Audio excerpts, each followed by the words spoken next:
আমাদের সঙ্গে আজকে যুক্ত রয়েছেন সিনিয়র জার্নালিস্ট আনিস আলমগীর। একটু কথা বলার চেষ্টা করব।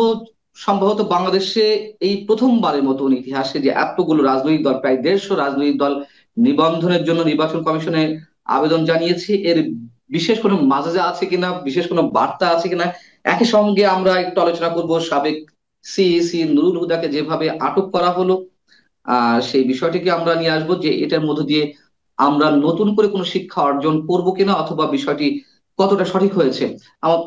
আনিস আলমকে আপনাকে স্বাগত জানাচ্ছি আমাদের অনুষ্ঠানে। আপনার কাছে যে প্রশ্নটা শুরুতেই করতে চাই, 147টি রাজনৈতিক দল নির্বাচন কমিশনে আবেদন জানিয়েছে। আহ আপনার কি মনে হয় এর আগে একসাথে এই পরিমাণ রাজনৈতিক দল নিবন্ধনের জন্য আবেদন জানিয়েছে? আর যদি তা না জানিয়ে থাকে, তাহলে এর বিশেষ বার্তাটা কি এবারের জন্য? আমার মনে হয় না। এখন 75-এর পরে যখন সরকার পরিবর্তিত হলো, যখন বাকশাল পরবর্তী পরিস্থিতি রাজনৈতিক দলগুলোকে যখন নিবন্ধনের সুযোগ দিল, আমার মনে হয় তখনও এরকম কোনো ব্যাঙের ছাতার মতো একবারে দল বেঁধে সবাই দল খোলার জন্য পরিস্থিতি তৈরি হয়নি। 1/11-এর সময় তো আরো হয়নি, কারণ তখন এমন একটা কাঠামো তৈরি করা হয়েছিল যাতে করে সব রাজনৈতিক দল বা ব্যক্তি কেন্দ্রিক যে রাজনৈতিক দলগুলো ছিল, এক ব্যক্তির এক দল, সে নিজেই নেতা, তার বউ হচ্ছে সাধারণ সম্পাদক, সেই সে সভাপতি আর তার বউ সাধারণ সম্পাদক, এই জাতীয় বাংলাদেশে বহু দল আছে। সেটাকে বরং উচ্ছেদ করার জন্যই 1/11-এর সময় এই যে নির্বাচন কমিশন তাদের আইন সংস্কার করলো, আরপিও করলো। তো তাতে করে কিন্তু একটা সুফল আমরা পেতে যাচ্ছিলাম, যে আলতু ফালতু দলগুলো যে রাজনীতিতে চলে আসতে চাচ্ছিল, ব্যক্তি কেন্দ্রিক যে রাজনৈতিক দলগুলো, সেটা একটু কমানো গেছে। এখন আপনি বলতে পারেন যে এখন কেন এই স্রোত তৈরি হয়েছে। আমার মনে হয় যে এই যে 24-এর অভ্যুত্থানের পর যে জোয়ার, যে সবাই সবাইকে রাজা মনে করছে এবং হুম। সবাই রাজা হয়ে গেছে ডক্টর ইউনূসের রাজত্বে। তো এবং আহ, রাজনৈতিক দল খুললে তো ভালো, এবং ওই যে রাজার সাথে কথা বলা যায়, ওখানে ডাক পাচ্ছে, তারপরে বড় বড় অনুষ্ঠানে ডাক পায়। আর আরো আরো বিষয় হচ্ছে যে আমি তো কয়েকটা রাজনৈতিক নেতার কাছে শুনলামও যে ভাই, আগে তো চাঁদা দিতে হতো, এখন তো আর চাঁদা দিতে হচ্ছে না। এখন নিজেরাই আমাদের নিজেদের কথা বলতে পারছি, এবং এটাও বাস্তবতা। আমাদের এখানে আপনি যদি আজকে বড় বড় ক্রিমিনালরা দল খুলতেছে, এবং শুধু সে না, আরো বহুজন আছে যেগুলো নাম গ্রাম কিছুই শুনে না, এই জন্য ব্যক্তিরা রাজনীতি করছে। রাজনীতি একটা ব্যক্তিগত অধিকার, কে করবে না করবে আমার তো কোনো, আমি বা আপনি কোনো বাধা দিতে পারি না। কিন্তু বাধা নিশ্চয়ই পারেন, কিন্তু দেওয়ার আরেকটা আমাদের ব্যাপার শুধু আমাদের কি বিশেষ হ্যাঁ। সুবিধা পাওয়ার জন্য এগুলো হচ্ছে, নাকি আহ আমরা এগুলোকে কিংস পার্টি হিসেবে অভিহিত করতে পারি? তার কারণ গত সম্ভবত ফেব্রুয়ারি পর্যন্ত যে পরিসংখ্যান আমাদের হাতে রয়েছে, 60টির মতন, 57 বা 60টির মতো রাজনৈতিক দল ব্যাঙের ছাতার মতো গজালো, এবং সবারই সেই লক্ষ্য 24-এর গণ অভ্যুত্থান, জুলাই যোদ্ধা হিসেবে নিজেদেরকে প্রতিষ্ঠিত করা এক ধরনের চেষ্টা। আহ, হুম। এইগুলো কি সবগুলোকে আমরা কিংস পার্টি হিসেবে অভিহিত করতে পারি কিনা? না, এখানে কিংস পার্টি একটাই।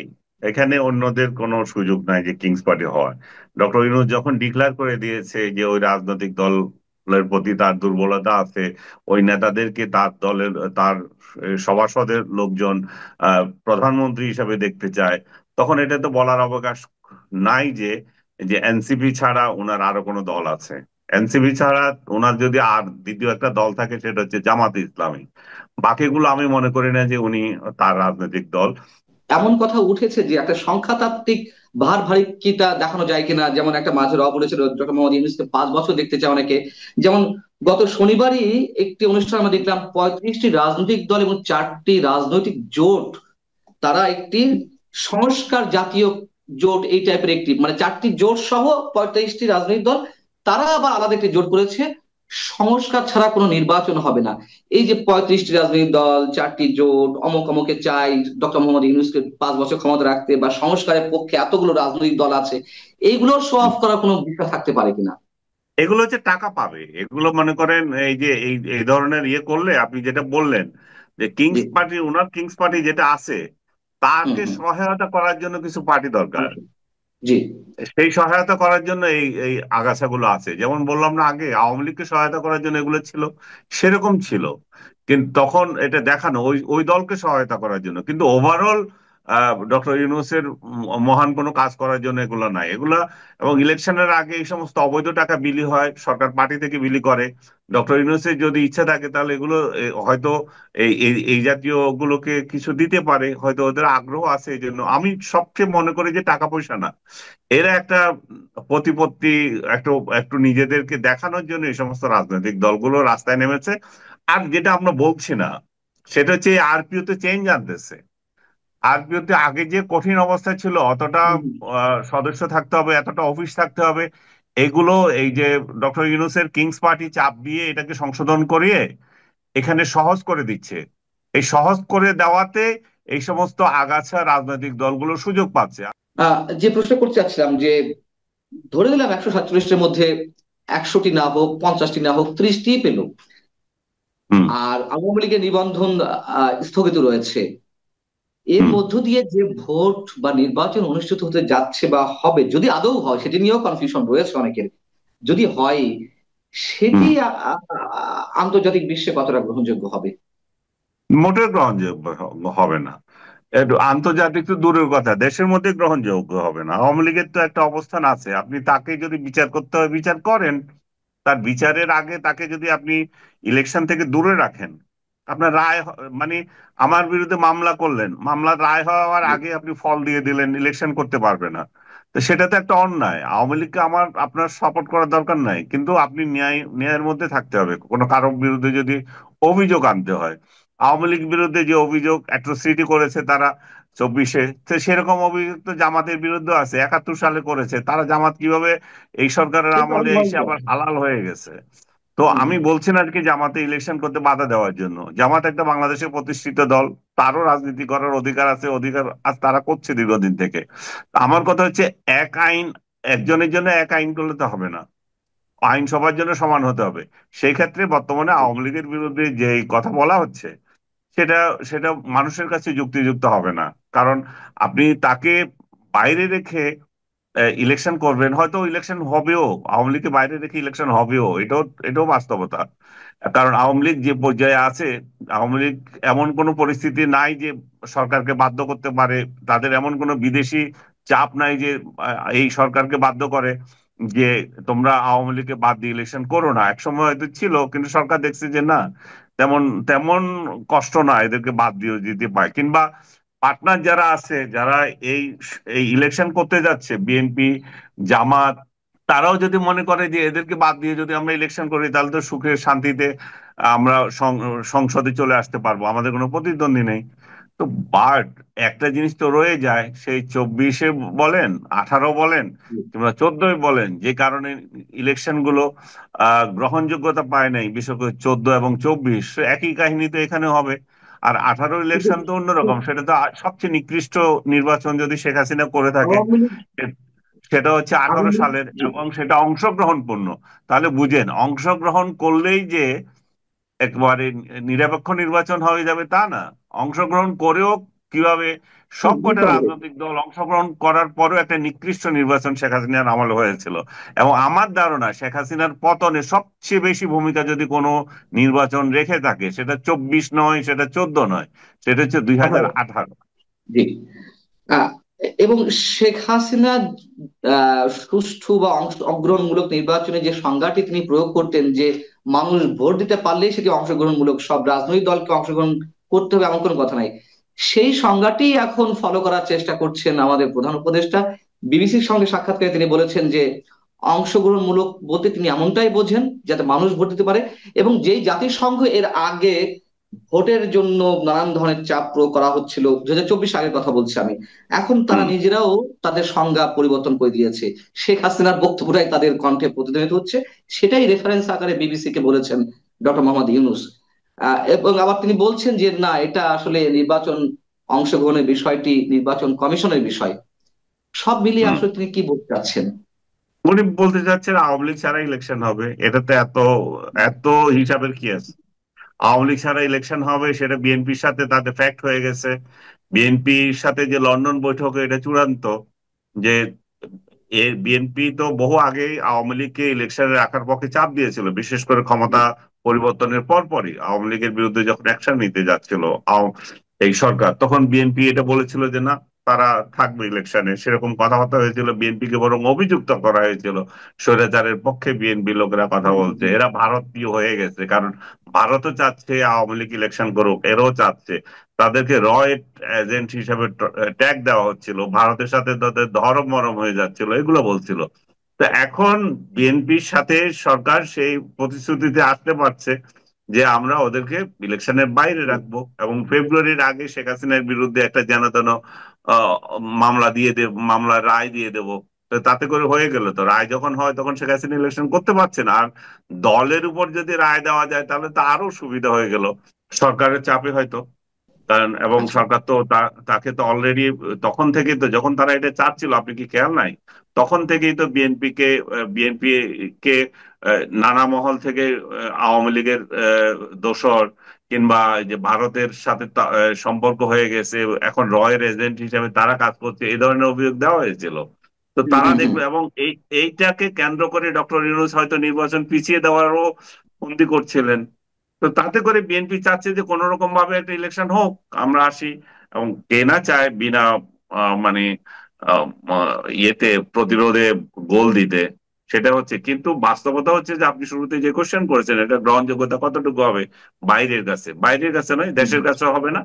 এবং আপনি দেখবেন যে এই লেজিটিমেসি নিয়ে আওয়ামী লীগ আবার এই মাঠে নামবে। আওয়ামী লীগ কিভাবে নামবে তখন হয়তো আমরা দেখবো আহ, কিভাবে আসে। কারণ অনন্তকালের জন্য তো আওয়ামী লীগকে বাংলাদেশ থেকে মুক্তি দিতে পারবে না।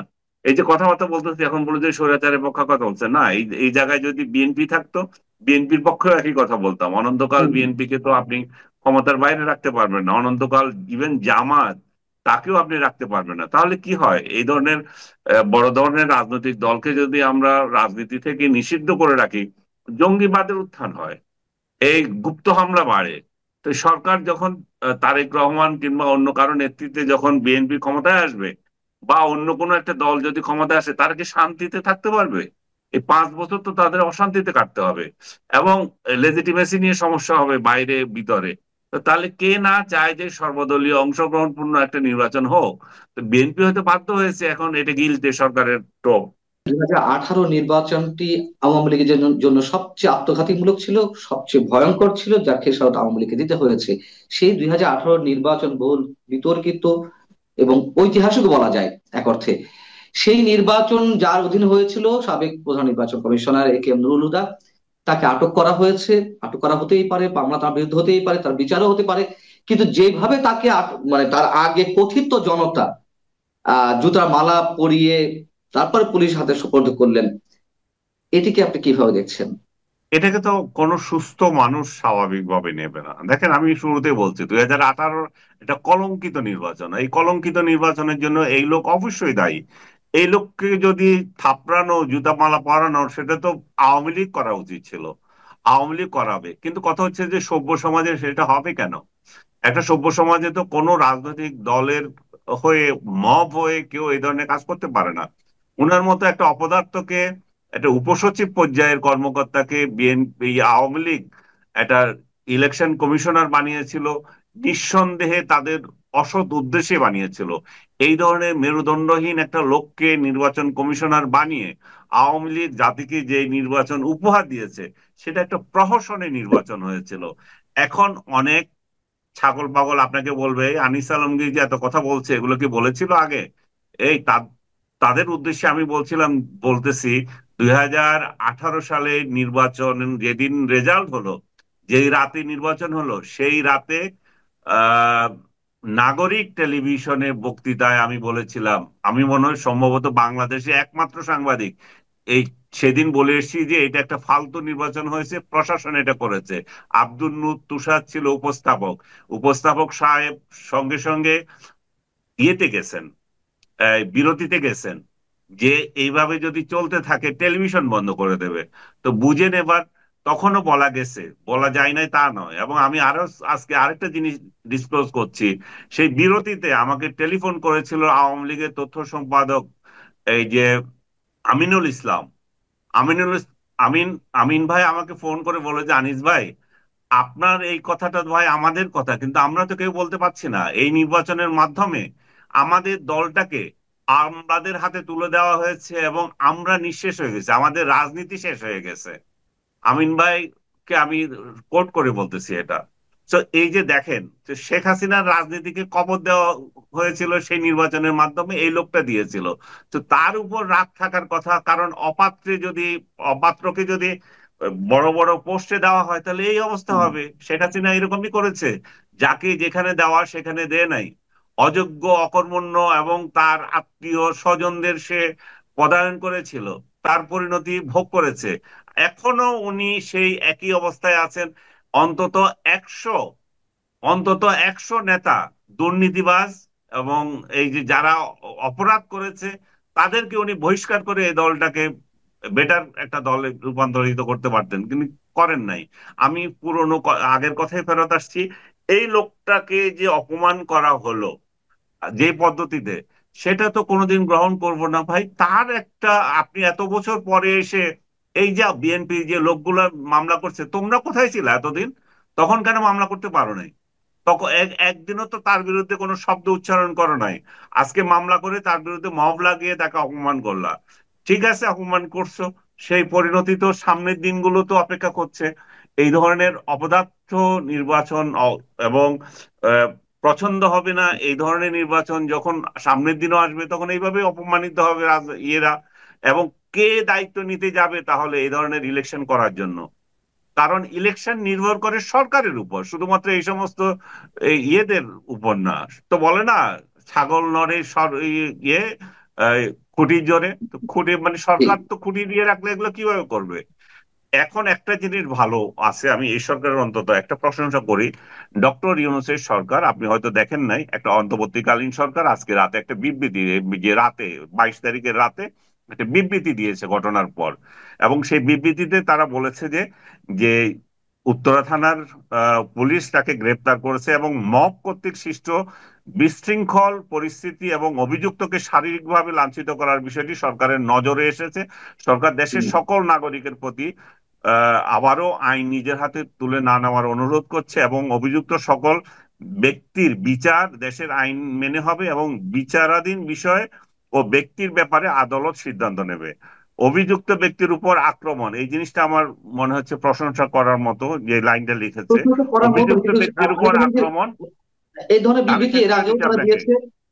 না না, এই আমি ধরনের শেষ করি। বিবৃতি। অভিযুক্ত জি। ব্যক্তির উপর শারীরিক আক্রমণ এবং লাঞ্ছিত করা এবং বেআইনি আইনি শাসনের পরিপন্থী এবং এটা ফৌজদারি অপরাধ। মব হুম। সৃষ্টি করে উচ্ছৃঙ্খল পরিস্থিতি সৃষ্টিকারী সকলকে চিহ্নিত করে আইনানুগ ব্যবস্থা নেবে, এটুকু তো বলছে ভাই। আগে তো আগে বলে নাই? 32 বলেছে নম্বর যে বলেছে। হামলা হলে তখন কি হ্যাঁ, বলেছে? ঠিক আছে, আমরা অবশ্যই প্রশংসার দাবিদাতারা হতেই পারি, এটুকু বলতে পারি।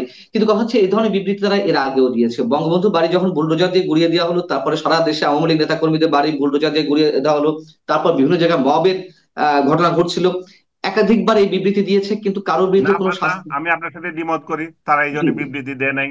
তারা এখন দিয়েছে, ভোরি ঠিক মাছ না ছুঁই দিয়েছে। পানি আমি বিবৃতি আমি দিয়েছে। আমি আমি এখানে আপনি স্পষ্ট করে বলছে তাদের বিচার করা হবে। না, আমি বলি বিবৃতি দিয়ে দেওয়া হয়েছে এটা। এখন তো আমি আপনাকে দেখাতে পারছি না সময় সংক্ষিপ্ততার কারণে, আমি আপনাকে লিঙ্ক পাঠিয়ে দেবো। অবশ্যই বিবৃতি দিয়েছে, তারা এগুলো সাপোর্ট করে না, ব্যবস্থা নেওয়া হবে, কিন্তু কারোর বিরুদ্ধে ব্যবস্থা নেওয়া হয়নি। তো এই ধরনের কথা বললাম কিন্তু কোনো ব্যবস্থা নিলাম না, তার কি মূল্য থাকতে পারে? আমি একটু দায়িত্ব নিয়ে বলছি যে বিবৃতি দিয়েছে, আপনার হয়তো খেয়াল নাও থাকতে পারে, আমি দায়িত্ব নিয়ে বলছি। তবে যদি তারা না করে তাহলে তো মূল্যহীন আরেকটা বিবৃতি হলো এটা। বাট আমার সেটাই চোখে সেটাই পড়ে নাই। বলছি। আমি যতগুলো বিবৃতি দেখেছি, ইনক্লুডিং 32 নাম্বার, দড়ি মাছ জি। না ছুঁই পানি, কারো প্রতি কোনো ইয়ে নাই যে এটা থেকে বিরত থাকা উচিত, সরকার সহ্য করবে না, এগুলোই ছিল। কিন্তু এখানে স্পেসিফিক বলা হয়েছে আমরা বিচার করব, দেখি তারা বিচার করে কি না করে।